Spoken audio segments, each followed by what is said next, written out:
श्री गणेशाय नमः। ओम नमः शिवाय। आप सुन रहे हैं शिव पुराण वायवीय संहिता उत्तरार्ध के 21वें अध्याय से 30वें अध्याय तक। आप सुनेंगे इस एपिसोड में कर्म निरूपण, पूजन का न्यास निरूपण, मानसिक पूजन, पूजन निरूपण, नित्य कृत्य विधि, संगोपांग पूजन, अग्नि कृत्य विधान, नैमित्तिक पूजन विधि, काम्य कर्म निरूपण, आवरण पूजन विधान। 21वां अध्याय कर्म निरूपण। श्री कृष्ण जी बोले, हे महर्षि, अब आप मुझे कर्मकर्ता पुरुषों के नित्य कर्मों के बारे में बताइए। तब मुनिवर उपमन्यु बोले, श्री कृष्ण, सत्पुरुषों को प्रातःकाल ब्रह्मा मुहूर्त में उठना चाहिए। उठकर सर्वप्रथम भगवान शिव और देवी पार्वती का ध्यान करें। अरुणोदय होने पर घर से बाहर शौच से निवृत्त होकर स्नान करें। फिर आचमन कर स्वच्छ वस्त्र पहनें। 3 मंडलों की रचना कर भगवान शिव के मंत्र का जाप करना आरंभ करें। घुटने के बल बैठकर शिव जी को प्रणाम करके अर्घ्य दें। अर्घ्य देने के लिए जल में कुशा डालें। फिर शरीर पर भस्म धारण करें। मस्तक, छाती और दोनों भुजाओं पर त्रिपुंड धारण करें। तत्पश्चात गले, कानों और हाथों में रुद्राक्ष धारण करें। ब्राह्मणों को सफेद, लाल, पीत, रंगीन नए वस्त्र धारण कराएं। वस्त्र धारण करने के बाद पूजा के स्थान पर उत्तर की ओर मुख करके बैठें और हाथ जोड़कर अपने आराध्य देव त्रिलोकीनाथ भगवान शिव का ध्यान करें। ध्यान से उठने पर शिष्य नामाष्टक का पाठ कर गुरु को श्रद्धावंत होकर प्रणाम करें। 22वां अध्याय पूजन का न्यास निरूपण। उपमन्यु बोले, हे कृष्ण जी, न्यास गृहस्थियों के क्रमानुसार 3 प्रकार का होता है। ब्रह्मचारियों के लिए उत्पत्ति न्यास, सन्यासियों के लिए लय न्यास और गृहस्थियों के लिए स्थित न्यास का विधान है। अंगूठे से लेकर कनिष्का उंगली तक स्थित न्यास होता है। लय न्यास वाम अंगुष्ठ से दक्षिण अंगुष्ठ तक है। बिंदु के साथ नकारादि वर्णों का न्यास करना चाहिए। तल और अनामिका में शिवजी का न्यास करें। 10 दिशाओं में अस्त्र न्यास होना चाहिए। 5 भूतों के स्वामी एवं 5 कलाओं को अपने हृदय के मध्य ब्रह्मरंध्र में धारण करें। पंचाक्षर मंत्र का जाप करें। प्राणवायु को रोककर अस्त्र मुद्राओं से भूत ग्रंथि का छेदन कर सुषुम्ना नाड़ी द्वारा जप करें। फिर वायु द्वारा शरीर शोषण करें। फिर कलाओं का सहार करें। दुग्ध कलाओं का स्पर्श कर अमृत द्वारा सिक्त कर शरीर को उचित स्थान पर स्थापित करें। तत्पश्चात भौतिक शरीर को भस्म द्वारा स्नान कराएं। हृदय में स्थित भगवान शिव का ध्यान करते हुए अमृत वर्षा से विधात्मक देह को सींचें। अपने शरीर को शुद्ध करके शिव तत्व प्राप्त कर ईश्वर का पूजन करें। मातृन्यास, ब्रह्मान्यास, प्रणवन्यास और हंस न्यास करें। हकार हृदय से सकार भ्रिकुटी मध्य में 50 वर्ण रुद्र मार्ग के द्वारा न्यास करें। फिर क्रमशः अघोर, वामदेव, प्रणाम, हंस, न्यास, पंचाक्षरी मंत्र का न्यास करें। भगवान शिव का परम भक्त और शिव पूजन और ध्यान करने वाला मनुष्य संसार सागर से पार हो जाता है। इसी के द्वारा मोक्ष की प्राप्ति होती है। 23वां अध्याय मानसिक पूजन। उपमन्यु बोले, कृष्ण जी, अंगन्यास आदि कार्यों को पूरा करें। फिर अपने मन द्वारा पूजन सामग्री की कल्पना करें। सामग्री को जुटाकर उससे विधिपूर्वक विघ्न विनाशक श्री गणेश का पूजन करें। दक्षिण तथा उत्तर में क्रमश नंदी एवं सुभद्रा का पूजन करें। कमल के सुंदर और कोमल आसन पर त्रिलोकीनाथ भगवान शिव व देवी पार्वती को उस पर स्थापित करें। शिव पार्वती की स्थापना कमलासन पर करने के बाद भक्तिपूर्वक विधि विधान के अनुसार उनका पूजन करें। पुष्प अर्पित करें। ध्यान करें और भावना में समिधा घृत से परमेश्वर की नाभि में होम करें। भ्रिकुटी के मध्य में परम पवित्र दीप ज्योति के आकार वाले भगवान शिव का ध्यान करें। यही वांतिक भावना में आराधना है। इसे पूर्ण करने के बाद अग्नि या स्थंडिल लिंग में पूजन करें। 24वां अध्याय पूजन निरूपण। उपमन्यु बोले, हे श्री कृष्ण जी, पूजन स्थान को गंध, चंदन, फूलों और जल से पवित्र कर प्रोक्षण करें। अस्त्रों द्वारा विघ्नों का निवारण कर कवच से सारी दिशाओं का अस्त्र न्यास करें। कुशा बिछाकर उसे जल से मार्जित करें। प्रोक्षणी पात्र, अर्घ्य पात्र, पाद्य आचमन को शुद्ध कर उनमें जल, खम तथा चंदन डालें और आचमन के जल में कपूर, कंकोल, कीमता, तमाल व चंदन मिलाएं। चावल, कुशा, दूर्वा, जौ, अक्षर, तिल, घृत, सरसों, पुष्प और भस्म को मिलाकर मंत्र द्वारा रक्षित करें। विनायक देव का पूजन करें। फिर नंदीश्वर का पूजन करने के पश्चात षोडशोपचार से शिवलिंग का पूजन करें। ऊर्ध्व भाग में कमलासन रखें। कमल दल 8 प्रकार की सिद्धि देने वाला है। वामादिक शक्तियां बीज हैं। भगवान शिव का पूजन करें। पंचगव्य द्वारा स्नान कराएं। फिर आंवले और हल्दी से इसका लेप करें। देव स्नान कराकर सुंदर वस्त्र एवं यज्ञोपवीत धारण कराएं। पाद्य, अर्घ्य, आचमन, धूप, दीप, नैवेद्य, गंध, पुष्प, भूषण, जल, मुखवास कर रत्नजड़ित मुकुट एवं आभूषण चढ़ाएं। फिर भगवान शिव पार्वती की आरती उतारें। आरती की थाली को शिवलिंग के सामने 3 बार घुमाकर माथे पर सुगंधित भस्म धारण करें। फिर अपनी पूजा अर्चना में रह गई त्रुटि के लिए भगवान से क्षमा याचना करें। इस प्रकार पूजन करने से परम फल की प्राप्ति होती है। 25वां अध्याय। नित्य कृत्य विधि। उपमन्यु बोले, हे श्री कृष्ण जी, दीप दान करने से पहले आरती एवं पूजन भी किया जाना चाहिए। सर्वप्रथम ईशान देव से लेकर सद्योजात तक भगवान शिव का जाप करें। पहले आवरण में हृदय से लेकर अस्त्र न्यास कर पूजन करें। पूर्व में इंद्र, दक्षिण में यम, पश्चिम में वरुण, उत्तर में कुबेर, अग्निकोण में अग्नि, नैऋति और निऋति में वायु की पूजा करनी चाहिए। कमल से बाहर वज्रादि आयुधों का पूजन करना चाहिए।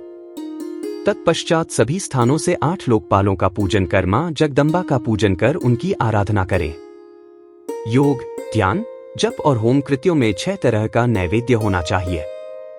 उसके बाद कपूर, कंकोल, जावित्री, कस्तूरी, केसर, मृगमद, सुगंधि, पुष्प आदि अर्पण कर घी का दीपक जलाए। फिर हाथी दांत से निर्मित आसन, दिव्य छत्र, चंवर, भेरी और मृदंग चढ़ाएं। अपनी सामर्थ्य के अनुसार किया गया शिव पूजन उत्तम फल देने वाला होता है। शिवजी में अनन्य भक्ति रखने वाले प्राणी को अवश्य ही मुक्ति प्राप्त हो जाती है। 26वां अध्याय। संगोपांग पूजन।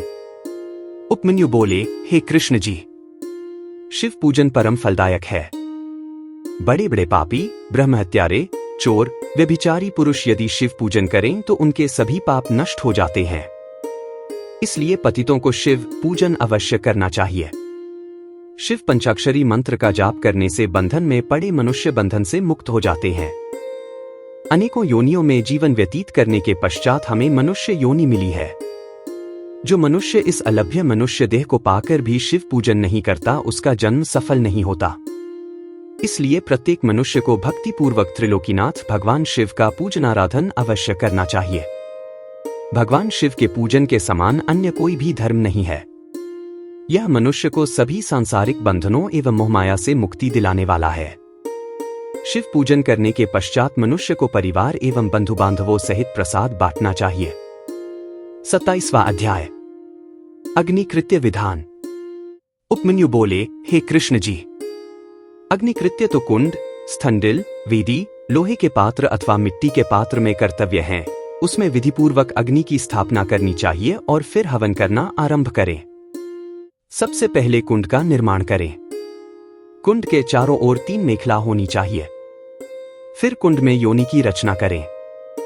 कुंड को गोबर से लीपकर उसे अग्नि में तपाएं और तत्पश्चात उस पर वेदोक्त सूत्र लिख दें। कुशा पुष्पों से कुंड को प्रोक्षित करें। पूजन की सभी सामग्री एकत्रित करें। मणि द्वारा उत्पन्न या किसी ब्राह्मण के घर से लाई गई अग्नि को ही ग्रहण करें। कुंड की 3 बार परिक्रमा कर अग्निबीज मंत्र का उच्चारण करते हुए कुंड में अग्नि स्थापित करें। फिर दक्षिण दिशा में शिव पूजन कर मंत्र न्यासादि कर घी में धेनु मुद्रा दिखाकर सुवा को तपाकर प्रोक्षण करें। फिर संस्कारों की सिद्धि के लिए बीज मंत्रों से होम करें। ऐसा करने से शिवाग्नि संपन्न हो जाती है। तत्पश्चात भगवान शिव के अर्धनारीश्वर रूप का आह्वान कर उसका पूजन करें। फिर दीपक तक सिंचन कर समिधाओं से होम करें। दूर्वा एवं घी की आहुतियां दें। धान, खील, जौ, सरसों, तिल को घी में मिलाकर उससे होम करें। फिर 3 प्रायश्चित आहुतियां दें। बचे घी को एक पुष्प पर रखकर वौषट मंत्र द्वारा हवन करें। विसर्जन कर अग्नि की रक्षा करें। देवों का आह्वान कर उनका पूजन करें। भस्म को मंत्र द्वारा धारण करें। अग्नि कृत्य समाप्त होने पर शिव शास्त्रानुसार बलि कर्म करें। विद्या के सामने गुरु मंडल की रचना करें और उस पर आसन बिछाकर फूल से गुरु पूजन करें। फिर निर्धनों को भोजन कराकर स्वयं भोजन करें। फिर आचमन कर शिव मंत्र को जपते हुए ध्यान करें। 28वां अध्याय। नैमित्तिक पूजन विधि। उपमन्यु बोले, हे श्री कृष्ण जी, प्रत्येक माह के दोनों पक्षों की अष्टमी और चतुर्दशी के दिन उत्तरायण संक्रांति ग्रहण काल में विशेष पूजन करना चाहिए। माघ के महीने में पंचगव्य शोध कर शिव जी को स्नान कराएं और उस जल को पिएं। इस जल को पीने से ब्रह्मा पाप भी नष्ट हो जाते हैं। पौष माह में पुण्य नक्षत्र में भगवान शिव की आरती करें। माघ में मघा नक्षत्र में कंबल और घी का दान करें। फाल्गुन के उत्तरा फाल्गुनी नक्षत्र के दिन बहुत बड़ा उत्सव करें। चित्रा नक्षत्र में चैत्र माह में शिवजी का ढोला उत्सव करें। वैशाख के विशाखा नक्षत्र में फूल मंडली उत्सव करें। जेठ महीने के मूल नक्षत्र में शीतल जल का कुंभ दान करें। आषाढ़ के उत्तराषाढ़ा में पवित्र व्रत धारण करें। श्रावण माह के श्रवण नक्षत्र में प्राकृत प्रकार के सभी मंडल बनाकर उनका पूजन करें। उत्तरा भाद्रपद नक्षत्र में प्रोक्षण करें। पूर्वाषाढ़ा नक्षत्र में जल क्रीड़ा करें। असौज में खीर खाएं। शतभिषा नक्षत्र में अग्नि कर्म करें। कार्तिक में कृतिका नक्षत्र पर सहस्र दीपक जलाकर उनका दान करें। मृगशिर महीने के आर्द्रा नक्षत्र में स्नान करें। अपने द्वारा किए गए किसी बुरे कार्य के लिए भगवान शिव से क्षमा याचना करें और बुरे कार्यों के लिए प्रायश्चित करें। इस प्रकार नित्य पूजन करने से इसी जन्म में मोक्ष की प्राप्ति होती है। 29वां अध्याय। काम्य कर्म निरूपण। श्री कृष्ण बोले, हे महर्षि, अब आप मुझसे शिव धर्म के अधिकारी पुरुषों का कर्तव्य कर्म निरूपण करें। उपमन्यु बोले, हे कृष्ण, कर्म ऐहिक और आयुष्मिक दो प्रकार के होते हैं, जिनमें आयुष्मिक कर्म क्रियामय, तपोमय, जन्मय, ध्यानमय, सर्वमय आदि कुल 5 प्रकार के होते हैं। इन कर्मों की पूर्णता हेतु हवन, दान और पूजन आदि सब कर्म किए जाते हैं। शक्तिमान पुरुष ही इन कर्मों को सफल करते हैं। भगवान शिव ही अपने भक्तों को आज्ञा और शक्ति प्रदान करने वाले हैं। इसलिए उन्हीं पुरुषों को काम्य कर्म करना चाहिए। यह काम्य कर्म इस लोक और परलोक दोनों में परम फलदायक है। शिव महेश्वर हैं, वे सबके ईश्वर हैं। ज्ञानपूर्वक यज्ञ करने वाले शिव भक्त ही महेश्वर हैं।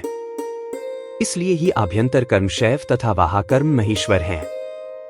गंध, रस, वर्ण द्वारा भूमि परीक्षा कर पृथ्वी के पृष्ठ पर पूर्व दिशा की उत्पत्ति करें और मंडल की रचना करें। फिर सर्वेश्वर महेश्वर का पूजन करें। 3 तत्वों से युक्त त्रिलोकीनाथ भगवान शिव की मूर्ति के समक्ष शक्ति का आह्वान करें। तत्पश्चात 5 आवरणों का पूजन शुरू करना चाहिए। 30वां अध्याय। आवरण पूजन विधान। उपमन्यु बोले, हे श्री कृष्ण, सबसे पहले भगवान शिव के दक्षिण में बैठे गणनायक, बाईं ओर कार्तिकेय एवं चारों ओर ईशान से सद्योजात का पूजन करें। द्वितीय आवरण में पूर्व दिशा के बाईं ओर से शक्ति, सूक्ष्म तत्व, पश्चिम में शक्ति, उत्तर दिशा में ईशान कोण का रुद्र सहित पूजन करें। तृतीय आवरण में शिवजी की 8 मूर्तियों का पूजन करें। फिर वृषेंद्र का पूजन करें। तत्पश्चात दक्षिण में नदी, उत्तर में महाकाल, शास्त्रों, अग्निकोण एवं मातृकाओं का दक्षिण दिशा में पूजन करें। श्री गणेश को नैऋत्य कोण में पूजें। पश्चिम में कार्तिक, वायव्य में ज्येष्ठा, उत्तर में गौरी व ईशान कोण में चंड का पूजन करें। चौथे आवरण में सर्वप्रथम ध्यान करें। फिर पूर्व में भानु, दक्षिण में ब्रह्मा, पश्चिम में रुद्र, उत्तर में श्रीहरि विष्णु का पूजन करें। आदित्य, भास्कर, भानु, रवि का पूजन करने के बाद 8 ग्रहों का पूजन करें।